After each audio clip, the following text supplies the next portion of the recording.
Ngayong araw ay puntahan natin ang nag-iisang superstar at muling sariwain ang buhay ng ating pangbansang bituin.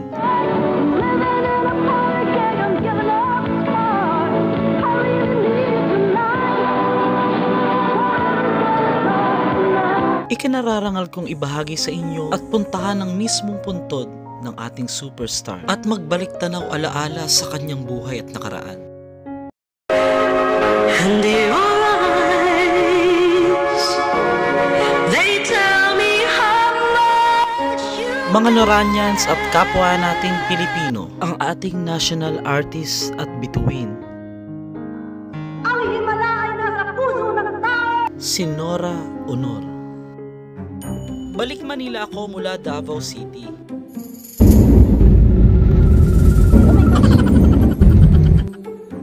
Bakit may dagat na po agad? Kakalipat na po natin. Kanina ka pa. Legit ka ba? Kanina ka pa ha? Isa pa. Isa pa guys talaga. Mapupuruhan na to sa akin. Git-git ng git-git. Git-git ng git-git eh. Kala mo, binayaran niya lahat ng upuan dito. Ano ba? Bakit tumatawa? Kapag ka naman nakatatawa, okay cut.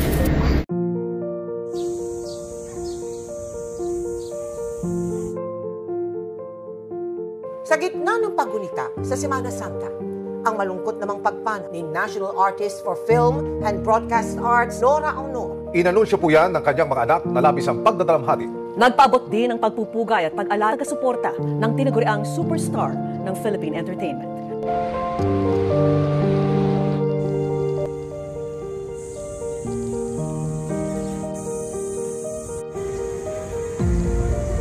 Welcome back, this is Master G. Nandito na tayo sa libingan ng mga bayani. Itong libingan ng mga bayani ay nagsisilbing kanlungan ng ating mga Pilipino na nag-alay ng buhay para sa bansa. Hindi lang yon. Papunta tayo ngayon ng section 13 mga master. Lalakarin lang natin kahit medyo nakakahingal. Pero dito tayo sa part na to para mabilis. O mga papansin nyo, ako lang mag-isa naglalakad. Napaka-special ng araw na ito. Isang karangalan po, hindi lang para sa akin. Balik sikat tayo, balik puntod ng mga sikat. Hindi na ako nag-expect na ilang buwan lang sunod-sunod yung mga namatay ng mga sikat. Para po sa channel na ito na maihatid sa inyo ang puntod ng superstar, nag-iisa, ang ating bituin, mga master. Sino ba namang hindi nakakakilala mga master? Matagal ka na dito sir, 25 years. 25 years ka na. Tapos ano yung experience mo? Siyempre pag sementeryo may mga kinikwento silang kababalaghan. Marami nga nagsabi sa amin na sa tagal ninyong ganyan, mayroon kayong nanungkot. Sa naman, wala naman din talaga kami. Oo, mga anak. Saan po banda ito to? Itong part na to? Ito sir, itong kay Ramos sir. Kita mo kay Ramos. Opo. Yung dire-diretso doon sir, yung kanto, yung maraming bulaklak, walang iba doon na maraming bulaklak. Sige. Thank you sir. Sino naman tong isa na to? Ano yan sir, na ranger. Ay ito? Ito. Yung sa Scout Rangers of the Philippines? Yes sir, yung pinakauna sir, nagtatag yung Scout Rangers. Oo, ito. Sa 25 years mo rito sir, hindi mo naisip na mag-change ng trabaho? Talagang minahal mo na yung trabaho mo dito? Sa ganitong wala naman yung mapuntahan na trabaho namin doon. Maluwag naman dito ang trabaho namin. Hindi naman maganda naman yung ng mga commander namin, mga official namin. Maganda naman yung pag-ano sa amin. Tapos pagka mag-leave ka ganun, tapos mga ilang araw lang kayo ina-allowed? Depende sir, 15 days, 10 days, depende na lang din sa Sa isang taon sir, ilang ano ka nakaka-uwi? Ay wala, lang talaga pag umuwi lang, pag may mga rin talaga may budget. Yun talaga yung importante sa Hindi, kaya nga po tinatanong ko sir, baka sakali matulungan kita yung back and forth ticket mo. Kaya nga tinatanong natin, ikaw kailan mo babalak if ever? Balak ko talaga, mga December o May. Sige, sabihan mo lang ako if ever, kahit ako nang bahala sa ticket mo. Ay, thank you sir. Okay? Salamat sir. PM mo ako, bibigay ako sa yung details and then balikan kita. Basta i-update mo ako sir mga December. Sagot ko na yung papunta at pabalik mo na ticket. Thank you sir. Basta may ano bang airplane na i-ano natin? Hindi ka mag-aeroplano? Ayaw mo? Ayaw. Sayang, aeroplano pa naman ibubuk ko sana ng mas maaga para mas mura. Hindi ka talaga nag-aeroplano? Hindi kasi yung ayaw ko mag-aeroplano. Gusto ko lang yung land trip bus. mga December. Sige, try natin hanapan. Ano sir, ibibigay ko sa iyo yung details ko, kahit yung contact number ko. Pero dapat sir, maaga pa lang, mga November, sabihan mo ko agad, tawagan mo ko. Hindi naman ako nagpapalit ng number. Doon mo ko kontakin. Tapos yung bibigay ko sa iyo yung FB ko na ginagamit ko na pang pang personal ko. Kasi may page din ako, iba naman yun. Sige sir, don't worry. Pwede kitang sagutin doon sa ano mo, sa pang ticket mo. Tapos pwede ding dagdagan natin ng konting pang para meron kang pasalubong, ganun. Kasi sir, ako sa totoo lang, hindi ko naman totaling, pag ako kasi nag-iikot-ikot sa mga ganito, hindi ko naman totaling pinapakita na ako minsan nagbibigay. Alam naman ng mga nakasuporta din sa akin, pagka tumutulong talaga, usually kahit nga pamilya-merienda lang, hindi ko na talagang minimension. Not saying na maliit o malaki binibigay ko, pero yun yung galing sa puso ko. Yun, wala na pong question. Maliit o malaki, yun yung galing sa puso. Anong tawag sa inyo pagka ganyan? Job order. Job order ng paglilibing? Hindi, sa army kami sir. Sa army? Every 6 months, sign contract lang kami. Kung nire-renew ng Yes, Tapos? Depende lang sa performance. Kung maganda naman yung namin, yung nakaabot kami. Kaya nga umabot ka ng 25 years. Dun sa bigyan kita ng kahit konting pangkain mo today. Bukod pa din sa ticket ha. Balikan kita maya maya. Pero yan yung binigay ko sa yung konti pang merienda, baka naman pang yosi mo pa yan sir ha. Sir Michael. Sige, para may pagkain ka din today. Baka mamaya pang yoyosi ka din. Waray-waray ka pala. Tama ba? Waray. Ormoc. Cebuan, hindi pala Waray ang Ormoc. Tacloban lang. Sige, para makabalik ka doon. O kaya, ayaw mo talaga mag-aeroplano sir, kahit sabay tayo? May vlog kasi ko doon ba? Babalik ako doon. Takot ako sir. Anak ko lang ang mahilig mag-aeroplano. Gusto mo batiin yung anak mo? Baka mapanood. Batiin mo na sir, sayang. Ay just may nandito ako kasi may nag sa akin na Master Gala nga. Muulit tangar to sa si sir ang musagot sa pamasahe. Aeroplano, ayaw ko mag-aeroplano eh. Magkano pamasahe mo sa barko sir? Papunta hanggang doon? Bali 3,000 na kasama na kain-kain. Okay. Sa ng bus. Sige, dagdagan na natin yan. Gawin na natin 5K. Ang ibibigay natin kay sir ha. Basta kahit sabihin mo na parang sa tingin mo wala kang pag-asa minsan, kasi dumarating naman sa tao ganun, trabaho lang tayo. Problema ko sana yung enrollment niya. Kasi ang sahod din namin medyo kulang man din talaga sa amin. Oo. Ilan ba yung anak mo nag-aaral pa? Isa lang sir. Vice Ganda, baka naman. Hindi na dinabay si Vice Ganda. Sana mapanood ko ni Meme. Meme, alam mo to Meme pang-enroll lang 10,000. Oo. Ay, Meme, alam mo, narinig mo Meme, may sinasabi malay mo, itag nyo si Meme Vice, nakasubscribe ako matagal na din dyan. Baka sakali, kung sino man. Yan guys ha, narinig nyo. Ako naman, open naman ako sa mga sponsor. Tsaka hindi ko naman, if ever may mag-sponsor dyan, ibibigay naman natin kung sino yung dapat natin bigyan. Ako kasi sir, talagang may camera o wala, inaano ko talaga. Thank you din sir, at least namin problema. wala yan. Lahat naman ng tao may problema. Punta na ako dun sir, natagalan na ako Bigay ko pa ito kay Superstar. Thank you po Hindi na lang kita yati doon. Hindi na. Para makita. Sige, parang hindi na. Nandun kasi yung bag ko Okay lang ba dun yun? Saan sir? Nandun yun. Sa bagay. Samahan na tayo tuloy ni sir. Hindi ba kita maabala sir? Inabala na nga. Tayo ngayon sa libingan ng mga bayani. Check ko lang. Ito hindi ko masyadong familiar. Ito presidente ito to.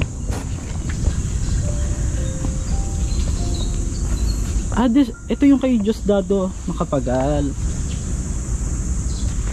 Lolo yata ito ni Gloria Macapagal. If ever. Dito siya nilibing noong 1965.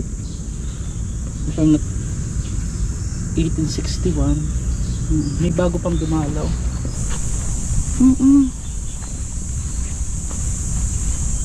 Over na lang ako ng ibang I think it's bronze. Gawa ito sa bronze if I'm not mistaken. Sunod-sunod to. Ito yung mga bulwagan ito ng mga presidente. Ito naman napakaganda ng kanyang kinalalagyan. Ay, ito na si Fidel Ramos. Pasensya na po sa namumuno po. Ako po kagalang-galang po na binabahagi ko lang ito sa akin dahil ito po yung ating content. May mga nakalagay dito.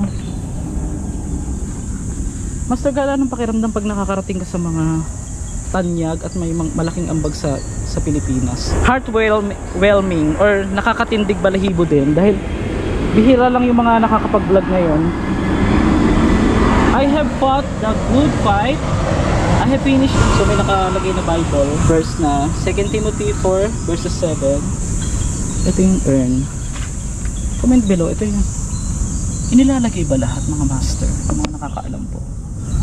Meron nakalagay dito. Lahat po ng inilibing dito, kabilang na po yung mga naging pangulo ng Pilipinas at mga scientist. Siyempre, ang ating meron pa siyang seal. Grabe, no? Pag naging presidente ka talaga ng Pilipinas. So yung iba, tulad yan, yung sila Ninoy Aquino, hindi din po sila dito na ilibing. Na-i-vlog ko palagi ko na lang sa screen. Ito siya mismo, si Elpidio Quirino. Ito Undersecretary of Defense, oh.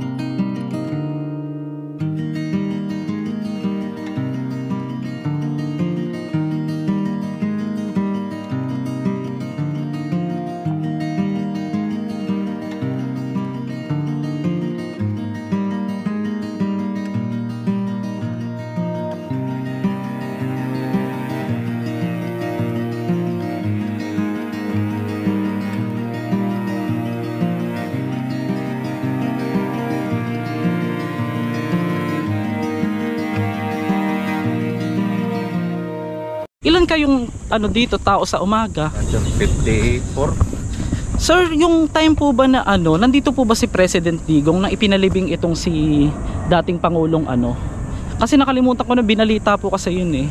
Wala man. Dating Pangulong Marcos. Private lang.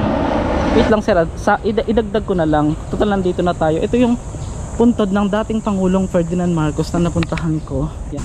Never ko pong naranasan sumali sa field trip. Yan na, trivia guys ha. Hindi ako nakasama sa field trip kasi kasama to sa package pagpupunta ka sa libingan ng mga bayani. Tignan ko lang po.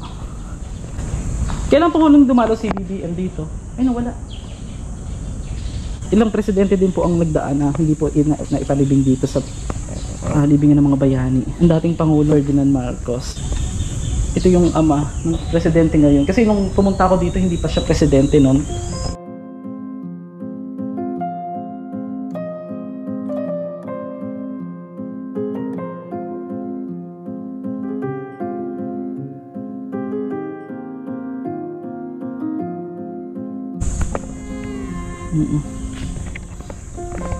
So, yun. Let's go na. Marami nag-comment na basa ko. Hindi naman kasi ko masyadong sa politika. Alam nyo naman. Totoo naman, ang dahilan din po, kumbaga si dating Pangulong Duterte ang isa po sa tumulong para maipalibing ito dati. Nagulat ang sambayanan nang biglang ihimlay sa libingan ng mga bayani kanina si dating Pangulong Ferdinand Marcos. It was my father's fervent wish that he be buried in a simple soldier's ceremony. Si Amy Marcos daw ang nagsabi sa kanila ng eksaktong petsa at oras. We have waited 27 years to fulfill that wish that he left us with.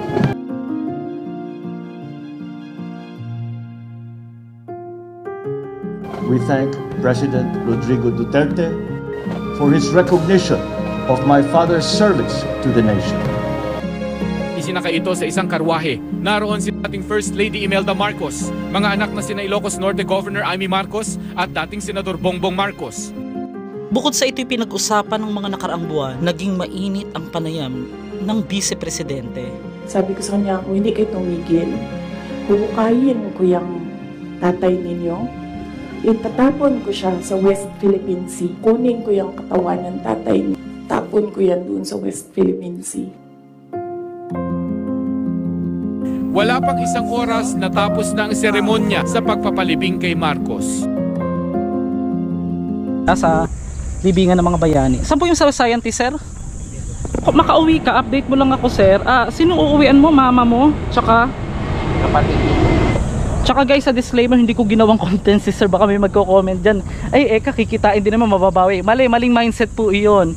dito tayo magpo-focus sa mga taong hindi mo naman ine-expect na matulungan nila. Ako hindi ko naman talaga content ito, alam niyo naman guys. Tinitignan ko lang si sir kung yung story niya talagang deserve niyang mabigyan ng tulong sa ganyan. Gusto ko nga laging umuwi. Nanay niyo po ang nandoon. Tsaka Tatay ko. tatay. Ilan taon na pa yung tatay niyo, sir? 69, Ikaw, 47, 47 ka na. Tapos dito, ito yung mga sundalo, sir, di ba? na unknown soldier. Unknown soldier, ibig sabihin, sila yung mga galing sa nakipagdigma dito. World War II. Iba-ibang part ng Pilipinas. Sa Mindanao, wala. Doon na sir, sa yung Marawi. Tanging salita ng pagpupugay at pagsaludo ang ating masasabi sa kanila na galing sa iba't ibang panig ng Pilipinas na inilagay sa iisang lugar na para lang sa kanila. At deserve nila dito ang kapayapaan at kalinisan ng kanilang kinalalagyan.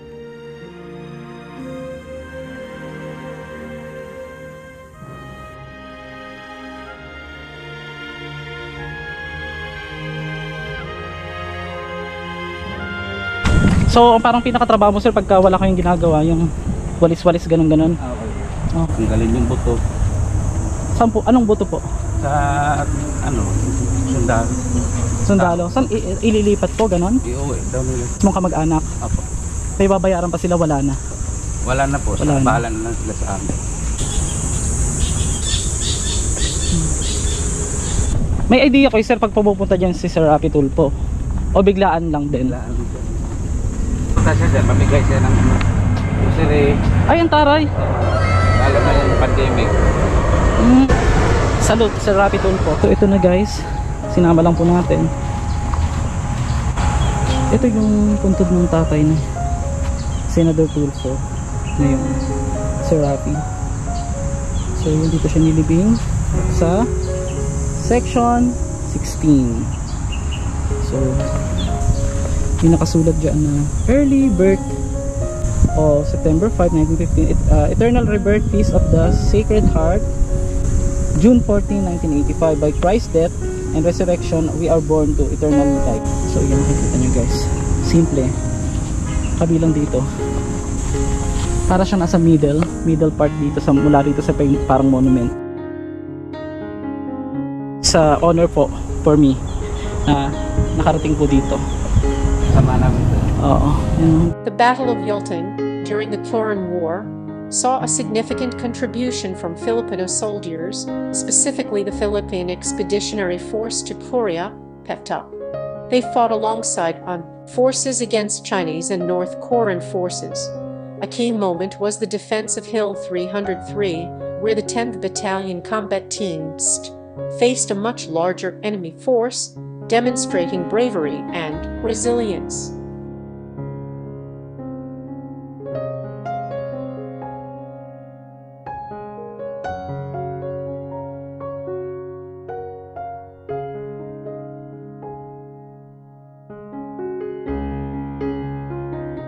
So ito naman kay National Defense. So mga senador, nililibing din dito. Siyempre mga sundalo. Ito naman, Tomas. Pangilo Tomas. Ganda, ganda rito. Maisingit lang natin mga master, yung video natin ay sponsored ng nag-iisang SCS Acupuncture Clinic sa Davao City. Ito ay nakakatulong o ginagawa nilang alternative way ng medicine sa pamamagitan ng acupuncture o ng mga karayom na ginagamit sa mga nerves upang mag-function ng maayos ang ating internal organs. At may mga services din silang chiro. Ngayon, i-a-apply natin guys yung 10 session ni Doktora. Ilalagay ko sa screen yung ibang details dyan kung gusto nyo kontakin siya. Very safe and effective ito. Saksi na ako dyan dahil dati napaka-acidic ko. Dati yung kape-kape ko isang araw, kalahating baso lang. Ngayon, kaya kong makalimang kape 10. Ilang hectare to sell? Hectare? 40 somethings. So ito ay located po dito po sa Taguig mga master, sa Bayani Road. So bukod pa sa libingan ng Bayani, ginawa na nilang pangalan ng National Road dito. Yung kumbaga yung pinaka daanan is Bayani Road. Tapos lumalabas kasi sa Google Map 24 hours, hindi po pala totoo yun. Dahil bukod sa 24 hours naman talagang open, kaya lang 6 ng umaga hanggang 6 ng gabi lang po pwedeng pumunta. Sa mga nag-aspiring na pumunta rito, yung gusto rin ng ganitong content, magbablog-vlog din, pwede naman, kaya lang better to may sa office para meron kayong idea talaga. Kahanay po dyan yung tatay ni Senator ni Hawi? Ito tatay doon ni Hawi Severino. Oo, umalaw po ng April 19, 2019. Baka mapanood to ni Sir Rapi Tulfo huwag nyo ko ipapatulpo guys. Sorry. Hindi, syempre ito proud din ako, kaya ko isinama ko na guys, dahil nandito na tayo. May guidelines naman sila. Hala.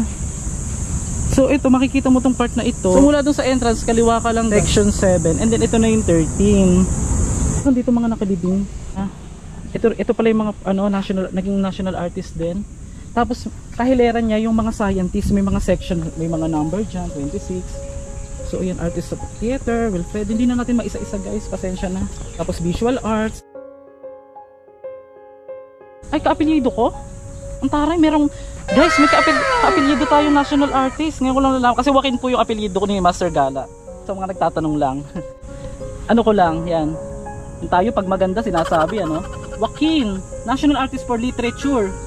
Ibig sabihin ng literature, mga yan. Pagdodrawing ba yon? Pag literature? Ayan siya na guys ito yung scientist. Ito na. Ilang pong scientist ang nakalibing dito, sir? Mabibilang lang. Si doktor. So pagka pala scientist, consider as doktor, tama ba? Nag-doktor din siya. Yes. Ramon C. Barba. So August 31, 1939 pinanganak, and then pumanaw ng 2021 itong October. Amelia. Yan. Halo-halo po siya, may mga scientist. 1939 pinanganak, and then 2019.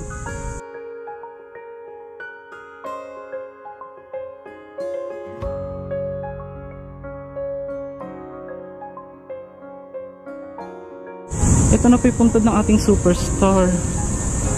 National artist po siya dineclare, mga master. Hala.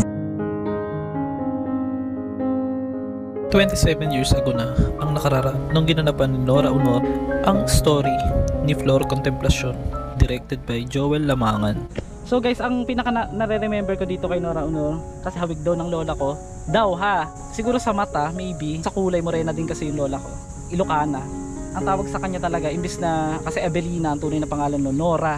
Ang tawag sa kanya nung kanyang dalaga pa, Nora. So Noranians din po yung aking nanay ng aking tatay na nauna naman po yung pumano kay Nora Aunor. So ito po ay ating sinasaluduhan. Ikaw, anong kanta yung natatandaan mo, favorite mo? Ako kasi millennial na ako. Ang naririnig ko lang biro-biro yung Pearly Shells, kinakanta niya. Tapos marami.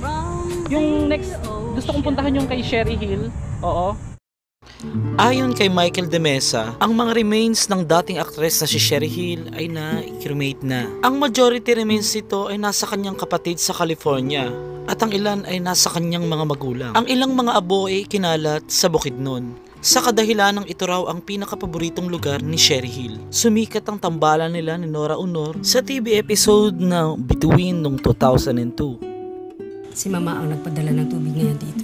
Pumayag akong tumira ka dito. Ang ibig sabihin nun ay maayos na sa ating dalawa. Ginagawa ko ito para sa mga anak ko. What do you think you're doing? Ayokong naririnig kang kumakanta dito, ha? Ano nangyayari dito?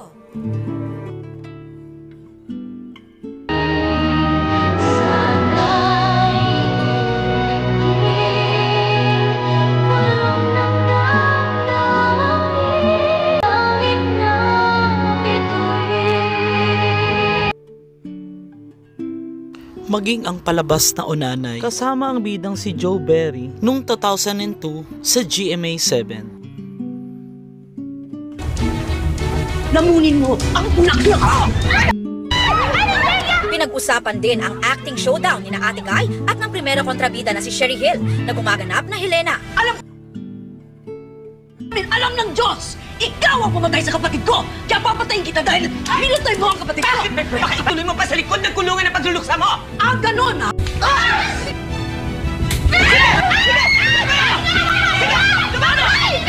Wala akong itulak kabigin. Onanay is really a very special project. Yung bituing walang ningning yan.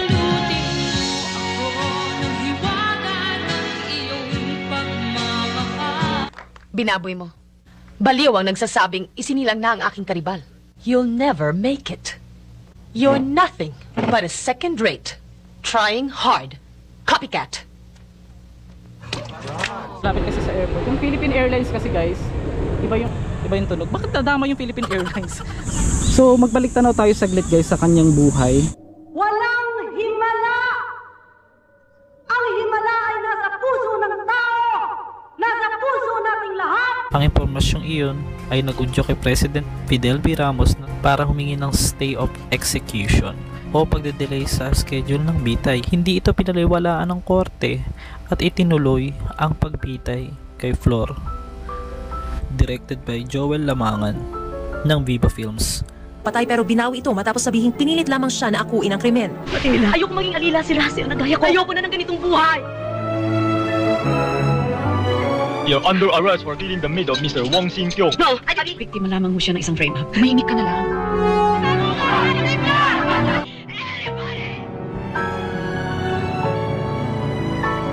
Ano ba talaga gusto mo? Ikaw. Ang kamay mo baka kung saan mapunta. Bakit ayaw mo ba sa akin? Hindi ako sanay sa babae. Sa lalaki. Kahit pangit. Kahit matanda, kahit mabaho. Pero hindi sa'yo.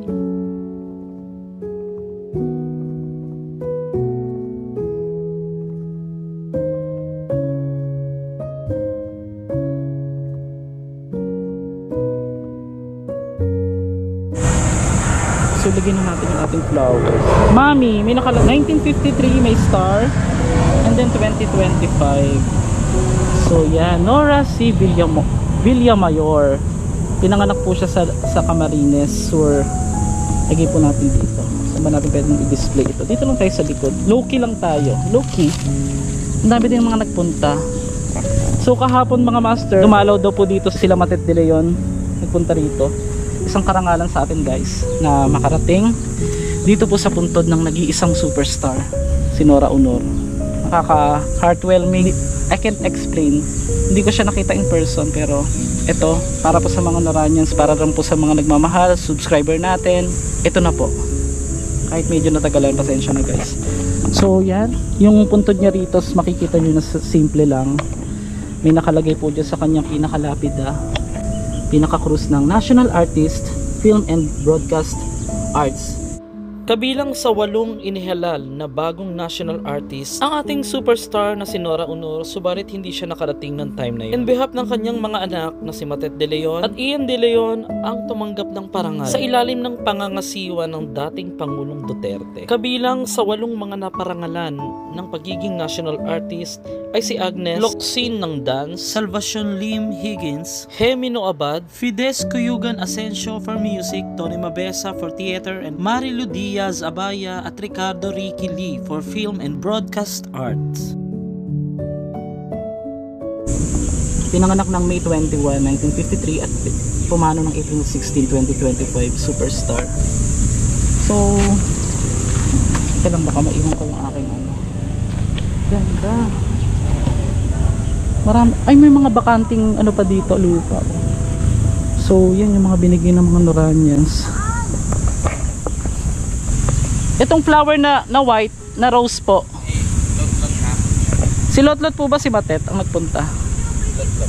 Si Lotlot. Nagpunta raw rito kahapon si Lotlot de Leon. Meron pang mga nakatulos na mga kandila at saka yung bandila ng Pilipinas po. So yan guys, it's an honor for me na makarating dito sa puntod ng nag-iisang superstar. Alam mo yung mafe-feel mo parang kahit sabi mo pumanaw na yung kanyang kasikatan, nararamdaman mo parang sikat talaga siya, yung kanyang presensya kahit sa kanyang puntod guys.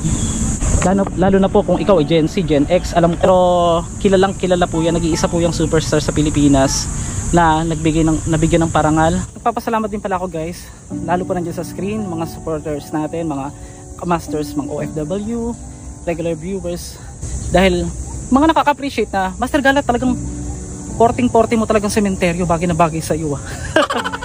Hindi naman, syempre Kaya ako naman sinabing Master Gala. Talagang hindi naman talaga intensyon ko, puro sementeryo lang. Kundi igala talaga kayo. Pero nataon lang talaga na yung medyo nakilala sa ating vlog is sa mga sementeryo. At abangan nyo pa guys, meron pa tayong pasabog ngayong 2025. Wala pang mga nakalibing dyan. I will be forever grateful sa mga napupuntahan natin dito. This is Master Gala. Physical ka mang nawala sa mundong ito, ngunit ang iyong nagawa ay hindi nawawala. Ang iyong musika at ang napakalaking ambag sa larangan ng industriya ay nananatiling buhay sa aming puso. Maraming salamat po sa isang katulad mo. Ang aming bituin na patuloy pa ring nagniningning sa aming puso.